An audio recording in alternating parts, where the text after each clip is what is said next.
This is the CBS Evening News with Walter Cronkite. Good evening. A jetliner with 122 passengers and crew aboard crashed and burned while trying to land at New York's Kennedy Airport late this afternoon. The plane was Eastern Airlines Flight 66 from New Orleans, and a police officer said less than a dozen persons survived. The plane, a 727 jet, according to a witness, just dove into the ground a half-mile short of the runway in a sparsely populated area. It skidded across a rush-hour jam parkway, however, and there were unconfirmed reports that some cars may have been hit. It was raining, and there were thunderstorms in the area, and one witness said he saw the plane's tail struck by lightning. A resident in the crash area witnessed the tragedy from her home. I saw the plane as it was coming down, not too far off the landing. It was up in the air, and I saw it go on fire, and all you could see is a bunch of flames, and it was coming down, and it was still on flames. The whole thing was just burning. I saw it coming down like that. From my house, you could see it. It was down on something, and then it just went boom. You know, because it was still going, and it landed. It was still running with the fire on it, and then all of a sudden you heard the explosion.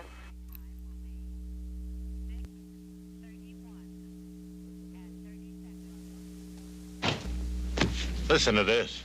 The company shall defend any suit alleging such bodily injury or property damage and seeking damages. Who can understand that? But now listen. If you're sued by someone for damages because of a car accident, even if the accusations aren't true, we'll defend you. The plain talk car policy, developed exclusively by Century. Now I know what I'm paying for. A big insurance company doesn't have to act like a big insurance company. On those occasional nights you can't fall asleep by yourself, fall asleep with the help of Nitol. Nitol contains a tested ingredient that helps you feel drowsy, so you can fall asleep. Nitol, take as directed for safe, restful sleep. Sleep, it's a beautiful feeling. Nitol. President Ford has vetoed the housing bill. It was intended to fight recession through aid to middle-income home buyers and jobless homeowners facing foreclosure. And the ranking Democrat in the House says there are not enough votes to override. Mr. Ford accompanied his veto of the $1.3 billion measure with an announcement of his own action on housing. Bob Schieffer has more on this story, and Terry Drinkwater has a background report from Los Angeles. The president made a surprise appearance in the White House press room to emphasize his objections to the bill as inflationary. I am therefore vetoing H.R. 4485 because it will hamper the recovery now underway and will add to the oversized federal deficit. As an alternative, the president said he would release immediately $2 billion in previously appropriated funds in order to continue an existing federal program which allows lending institutions to make home mortgage loans at lower rates than would be otherwise possible. In addition, he called on Congress to appropriate another $7.75 billion so that program can be continued next year if the administration still feels the housing industry needs additional stimulus. Henry Royce, chairman of the House Banking Committee, found little to his liking in that approach. Everything's wrong with it. It's a snare for the unwary. It would cost about 5 times as much as our bill, but of course the president doesn't intend to use it. It's purely discretionary. He's already had the $2 billion authority for the last 8 months, hasn't used a penny of it. Therefore, it seems to me that this is in the nature of a hoax to try to cool down the override of the veto, which we're going to try to achieve tomorrow. While Royce and other Democratic congressional leaders are clearly upset over the president's action, little will apparently come of that displeasure. Since House Speaker Carl Albert is telling reporters these days he has simply been unable to muster enough votes to override this latest veto. Bob Schieffer, CBS News, the White House. Construction of new homes is a rare sight in California these days. Builders and tens of thousands of unemployed construction workers had counted on the housing bill. The subsidized interest rates or $1,000 cash grants to home buyers, both part of the measure, would have been a big boost to the construction industry here. New jobs, for example, for unemployed carpenters. Within the L.A. County, we have approximately 40,000 carpenters. And I'd say that between 35 and 40% of them are out of work at the present time. And what we dearly need here is apartment buildings and houses. Real estate people today also expressed their disappointment with the president's veto. In the last few months, the market here for older homes has improved a bit. Brokers hoped the bill would be a step towards putting the traditional boom back into California real estate. They are not at all sure the measures Mr. Ford announced will be enough. Terry Drinkwater, CBS News, Los Angeles. In anticipation of the veto, AFL-CIO President George Meany sharply attacked the administration's economic policies. Meany's criticism came in a keynote address to the National Conference on Full Employment. Barry Seraphin reports. The conference was the first step in a largely labor-backed campaign to pressure the government into providing jobs for everyone who wants them. And it was on the basis of jobs that Meany attacked President Ford's veto of the housing bill. This veto represents a further extension of this idea of government by veto, the most dangerous form of do-nothingism, and this must be reversed. When you add the 900,000 emergency jobs already vetoed by President Ford to the jobs that would be created by the housing bill and the accelerated public works program, President Ford has in effect vetoed 3 million jobs.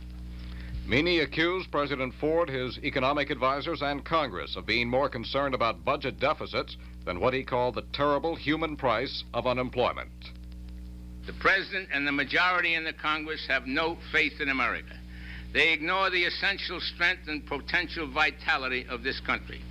They run scared at a moment when America needs bold, courageous leadership. Maybe if Arthur Burns, William Simon, and Alan Greenspan had a personal taste of unemployment, they might be more sympathetic to the problems of the unemployed. Senator Humphrey, chairman of the Joint Economic Committee, cited a committee study showing double-digit unemployment in big cities, which he called islands of depression. And he, too, blamed presidential vetoes for adding to unemployment. I'm here to tell you that unemployment is our economic Vietnam. It gnaws at us. It divides us. It causes bitterness. It destroys faith in the structure of this country, economic and political. And just as it could be ignored for a while, as Vietnam was, I remind you that it will ultimately tear us apart unless we can come to grips with it. While the conference was going on, an estimated 2,000 people saying they represented the poor in all 50 states staged a rally on the Capitol steps seeking, among other things, full employment legislation. Barry Seraphin, CBS News, Washington.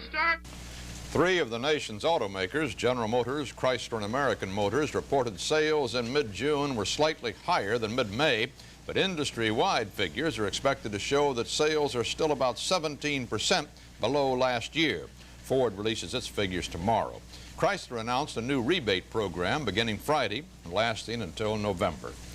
On Wall Street, the Dow Jones Industrial Average gained almost 4¼ points. Volume on the New York Stock Exchange was 26,600,000 shares. The average price per share climbed 22 cents on the New York Exchange, 1 cent on the American. Well, this is shaping up as a bad week in Washington for the big brother aspects of government, with several investigations underway involving snooping and undercover activities. Today, the Senate CIA investigators heard testimony from underworld figure John Rosselli about an alleged CIA mafia plot to assassinate Fidel Castro. Daniel Shore reports. Camera shy and heavily guarded as might be expected after Sam Gianconna's death, Rosselli slipped up and down back stairs at the Capitol trying to avoid the press. But before the Senate committee waiving immunity, Rosselli was fully cooperative. For 2½ hours, he told of plotting with the CIA starting in 1960 to try to kill Castro. By poison, by rifle, trying to land hit teams by powerboat, one of the boats sunk by a Cuban patrol vessel. Chairman Frank Church found Rosselli's first-hand account vivid but not complete. He identified no one other than the government officials with which he dealt. That is to say, he identified no one else by name, but he did fill out the chronology and gave us a great deal of detail. Was he in a position to name government officials any higher than those in the CIA? No, he was not. What Roselli didn't know is who gave the CIA its orders, and it's because of this vagueness of command channels that the Senate committee is fighting with the White House over National Security Council and other documents. Daniel Shaw, CBS News, Washington. Attorney General Levy told Congress today that the Justice Department wiretapped 148 persons last year and bugged 32 without warrants and on grounds of national security. The wiretapping was far more extensive than the 5 preceding years, and the bugging exceeded the average for those years. Levy said precedent and the Supreme Court's 1973 ruling leaving open the question of national security wiretapping provided the authority for the activity. At a House hearing, the Internal Revenue Service tried to justify snooping on the private lives of suspected tax cheats. As one official put it, look, if a fellow's keeping a mistress in a $50,000 house that he's paid for, or goes to the Bahamas regularly and spends a lot of money, this can be tax-related. But the congressman quickly made it clear that they didn't buy that as sufficient reason for the IRS having maintained a nationwide computer network containing private information about taxpayers. 6 small record companies and 19 individuals were indicted today on charges stemming from alleged payola in the industry. The indictments were handed up in New York, Philadelphia, Los Angeles, and Newark. David Culhane has a report from Newark. The impetus of this investigation is towards the large recording companies that have benefited greatly by the popularity of various segments of popular music in the last decade. This investigation is directed at those that violate the law. Federal prosecutors from 4 cities jointly released details of the indictments today after almost 2 years of a national investigation in conjunction with the Internal Revenue Service, the Federal Communications Commission, and the FBI. Jonathan Goldstein, the federal attorney in Newark who coordinated the inquiry, said that 19 individuals and 6 corporations were charged with criminal offenses, including income tax evasion, perjury, mail fraud, interstate transportation of stolen property, interstate travel to commit bribery, and the making of illegal payments to radio station personnel. That is, payola to get records played. 3 record company presidents were indicted, including Clive Davis, former president of CBS Records. Davis was charged with filing false income tax returns over a 3-year period. David Winshaw, another former top executive at CBS Records, was charged along with Pat Falcone, an alleged mafia figure, with defrauding CBS of more than $75,000 by setting up phony companies to be paid by CBS. Record industry officials said today they did not feel that the indictments reflected typical behavior in the business. They said the majority of their personnel were honest. All of the federal attorneys handling today's indictments emphasized that the investigation of the music recording industry is continuing, and the clear implication is that more indictments can be expected. David Culhane, CBS News, Newark. Supreme Court ruled today that a city's annexation of white suburbs is not in itself a violation of the 1965 Voting Rights Act. The decision was 5-3 in a case from Richmond, Virginia. However, the justices sent the case back to trial court for determination of whether there actually was racial motivation for the annexation. It had changed Richmond's racial composition from 52% black to 58% white. How do you spell relief? When I get acid indigestion, I spell relief, R-O-L-A-I-D-S. For gas, I spell it R-O-L-A-I-D-S. Rolaids spells relief. In this test with Rolaids active ingredient, laboratory acid changes color to prove Rolaids consumes 47 times its weight in excess stomach acid. How do you spell relief? For heartburn, I know. R-O-L-A-I-D-S. Rolaids spells relief. We've asked a Viva user and a user of another leading towel to do the Viva test. Are your towels absorbent? Yes. Yes, they are. Now let's wash the window with a powdered cleaner. Come on, really give it a go. Okay, now pick up your towels by the corners. Oh, it fell apart. What do you think of your towel now? I don't like it. Well, Mrs. Brand, what do you think of Viva? I like it. That's why I always buy it. Viva, the absorbent paper towel that keeps on working. Secretary of State Kissinger says there has been a very great death toll among Cambodian civilians since the Communist Khmer Rouge took power in April. Kissinger said the deaths were connected with that forced evacuation of cities and towns, which began as soon as the Cambodian War ended. In New York, a human rights organization, Freedom House, compared the plight of the 3 million Cambodians with the Nazi annihilation of 6 million Jews and called for an international investigation. A justice of India's Supreme Court has ruled that Indira Gandhi can stay on as Prime Minister, but he said she may not vote in Parliament until the court makes a final decision on her appeal of a campaign corruption conviction. That could take 2 months, and leaders of 5 opposition parties say they now will launch a nationwide campaign to force Mrs. Gandhi's resignation. The 700 Britons in Uganda reportedly have been told to prepare for evacuation. Concern for them deepened as Uganda's President Idi Amin, who has accused all the British in his country of being spies, continued a war of nerves with London over the scheduled execution of a British writer. In a new message to Queen Elizabeth today, Amin again threatened to go through with the execution unless the British Foreign Secretary visits him. John Lawrence reports on the efforts of British General Chandos Blair to deal with Amin.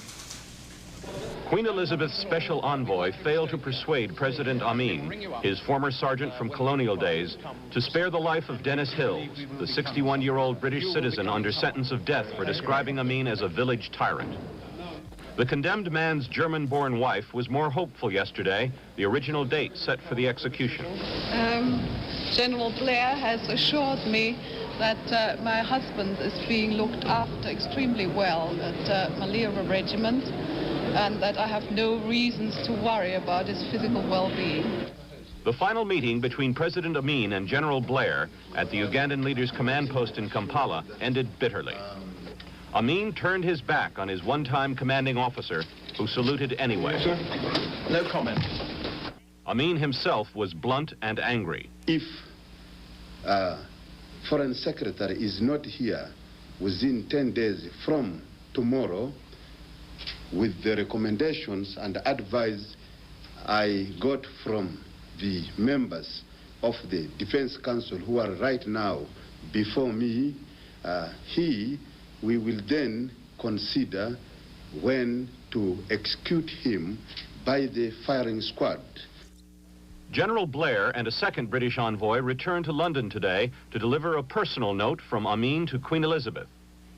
Blair was asked about Amin's charges that he appeared in Uganda drunk. I would make no comment, really, except that I believe that anything derogatory he said had no basis in fact whatever. Foreign Secretary Callahan, who Amin wants to go to Uganda to discuss the fate of Hills, welcomed the unsuccessful envoys warmly. I'm deeply grateful both to General Blair and to Major Graham for all that they have done. The 2 envoys completed their long journey at Buckingham Palace, delivering another message from Amin to the Queen and a repeated threat to execute one of her subjects. John Lawrence, CBS News, London. After almost 500 years of colonialism and a decade of guerrilla warfare against Portugal, Mozambique tonight became an independent African republic. The leader of that guerrilla war, Samora Machel, became the first president. The 41-year-old Michel, a one-time hospital worker, has vowed to make Mozambique a Marxist state. Minor arthritis. When it strikes, wouldn't you like 100% more pain reliever going to those painful joints in the first minutes? Get Arthritis Strength Bufferin. Compared to ordinary aspirin, in the first minutes of pain, it delivers 100% more pain reliever. 100% more. And unlike ordinary aspirin, it has special antacids to help make it easy on the stomach. For hours of relief, try Arthritis Strength Bufferin from Bufferin. Duracell batteries last longer. So for all your summertime battery needs, radios, flashlights, whatever, if it runs on regular carbon batteries, it'll run longer on Duracell. In fact, even if you left these on all night, the next morning they'd still be going strong. So put Duracell batteries into all your summertime equipment, including your camera. Duracell. The copper top battery. No regular battery looks like it or lasts like it. Secretary of State Kissinger went to Atlanta last night to make a major foreign policy address, and it's the subject of Eric Severide's commentary. The Secretary of State continues his visits to what he has called the heartland of America. Nobody knows where that is except the people in each separate region. It is, of course, their region. Mr. Kissinger found it in Missouri the other week, in Georgia last night. But if America has many hearts, they do not beat as one. On foreign policy, he earnestly wishes they would. He's trying to help build a new consensus about our position and actions in the world, to repair the intellectual and emotional disintegration that followed the collapse in Indochina. There cannot be general public support of government policies unless the public trusts the government. So he asks for support while promising candor. He will have to deliver it to overcome his own record of involvement with the secrecy and deceptions of the Indochina adventure. In the meantime, he is speaking with a refreshing candor to other countries. When he says, as he did last night, that the U.S. will protect all its interests in the Mideast, he is again reminding the Israelis that our concerns there do not begin and end with them, that further concessions are expected of them. What attracted most attention was a generalized reminder that even our allies must not always take us for granted, saying in effect that there can be places from which Yankees wouldn't terribly mind going home. Turkey, angry about the congressional ban on further arms to them, has issued an ultimatum: more arms or they'll close some of our bases on their soil. This administration does want the arms ban lifted. It does want to keep the bases, but will not accept humiliation in order to do so. We did not force those bases upon Turkey. If they can do without them, so can we. This is a third important gesture from Washington, expressing a new attitude, one designed to reassert our own self-respect, to put an end to the notion abroad, so convenient for many regimes, that the U.S. can be made the scapegoat for all their troubles. One such gesture was a refusal to let hyperthyroid African leaders tell us who we can have or not have as Assistant Secretary of State for African Affairs. Another was a powerful rebuttal by our UN Ambassador, Mr. Moynihan, of the poor nation's constant self-serving chant that industrial countries, chiefly this one, are responsible for their poverty and must enrich them as a matter of penitence. This new line of straight official talk to the world had to come sometime. It is, in fact, long overdue. It can't harm foreign relations and may well improve them. We are coming around a big circle. When foreign aid began long ago, the wry joke in the State Department was that the ruling principle was a quid pro quid. That is, we would agree to give aid to country X, only provided it agreed to accept more later on. Washington is no longer willing to put up with a contrived world image of it as Jack the Ripper or as Lady Bountiful with a bad conscience. Ivy Baker Priest, a one-time telephone operator who in 1953 became the second woman to serve as Treasurer of the United States, a post she held through the Eisenhower years, has died of cancer in a Santa Monica, California hospital. Mrs. Priest was 69. Long active in GOP politics, Mrs. Priest also was California's first woman treasurer, winding up her second term last year. Now Morton Dean has more details on the crash of that Eastern Airlines 727 jet, which went down near Kennedy Airport in New York with at least 100 fatalities. The plane slammed into the ground, a terrific impact several hundred yards short of runway 22. The 727 jet broke up into many little pieces. There were some larger sections of the plane scattered around. They were charred, evidence that the plane burned. Several eyewitnesses say the plane was burning before it crashed, may have been hit by lightning. Many of the 115 passengers were killed on impact. Our people who went to the scene report evidence that the plane hit or tipped a light tower on the way in. The weather at the time of the disaster, rain, some reports of lightning and thunder. Visibility, though, said to have been at 5 miles at the time of the crash. The evening rush hour had just begun. Auto traffic usually very heavy in the area of the crash. The plane or sections of it plowed across a busy boulevard, but no report as yet of any persons on the ground being injured. There are few houses in the area of the crash. Kennedy Airport, located on the fringe of New York City, about 16 air miles from Midtown Manhattan. The flight originated in New Orleans shortly after noontime, due in New York City at 3:45. Morton Dean, CBS News, New York.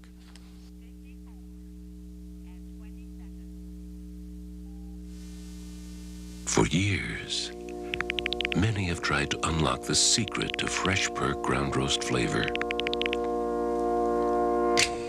We did it. Taster's Choice 100% freeze-dried coffee. Looks, smells, and tastes like fresh perked. Or for you decaffeinated drinkers, Taster's Choice decaffeinated. Green label, same fresh perk flavor, ground roast and Taster's Choice. Just try to taste the difference. 40 years ago, family getaway cars needed all the traction, handling, and gas mileage they could muster. Fortunately, there was the Dual 10 from General Tire. Today, your getaway car needs even more traction, handling, and gas mileage. And fortunately, there's the 40,000-mile Dual Steel 2 radio from General Tire. Sooner or later, you'll own Generals. Government economists said today that retail beef prices hit a new high this month, but there may be a sprig of hope for relief. 9 years ago, an agronomist in a Mississippi State University-run experiment station discovered a few blades of a super strain of grass, which now is being hailed as a possible way to grow fatter cattle cheaper. Today, in a grassroots movement of sorts, ranchers from throughout the South flock to Brooksville, Mississippi for their share of Cali Bermuda grass. And one free bag to a customer, it could turn out to be a super bargain. David Dick has the story. Cars, campers, and pickup trucks from as far away as Florida and Texas were lined up hours before the giveaway. More than 1,000 men, women, and children crowded onto the Mississippi Agricultural Experiment Station. They were there to be sure they got their allotted one bag full of the new Cali Bermuda grass, an astonishing strain developed by Mississippi State University. If each farmer could decrease the cost of producing cattle on his farm by only $1 a head, which is a very minimal sum of money, this would amount to over $2.25 million to this state alone. It was reminiscent of old gold rush days. Sampled sprigs of the wonder grass free for the taking, a possible answer to skyrocketing costs of feeding cattle. Agronomists say Cali grass has an 18% protein content and will grow 18 feet a month. It is recommended only for southern climates. Cali grass could become as famous as other mutations like the golden delicious apple and the magnolia black-eyed pea. Agronomists say cows will love Cali grass best of all. David Dick, CBS News, Brooksville, Mississippi. And that's the way it is. Tuesday, June 24th, 1975. This is Walter Cronkite, CBS News. Good night. I'm economizing, but still serving good-tasting meals by remembering my ABCs. ABC stands for accent before cooking. Because accent flavor enhancer unlocks the good natural flavor trapped in food. So my family eats well, and it costs me less than 3 cents per pound of meat. Remember your ABCs. Accent flavor enhancer before cooking. It's a lesson in flavor. Ah, Livingston here to tell you about these marvelous Kodak mailers. Simply put your Kodak film inside, affix the proper postage, and hand it to the mailman. Then as you attend to your business, Kodak is busily processing your film, and then your pictures are delivered by mail direct to your door. That is, for those of you with doors. Do get some Kodak mailers today. It certainly beats 3 into town. This has been the CBS Evening News with Walter Cronkite. For the latest news early, watch the CBS Morning News.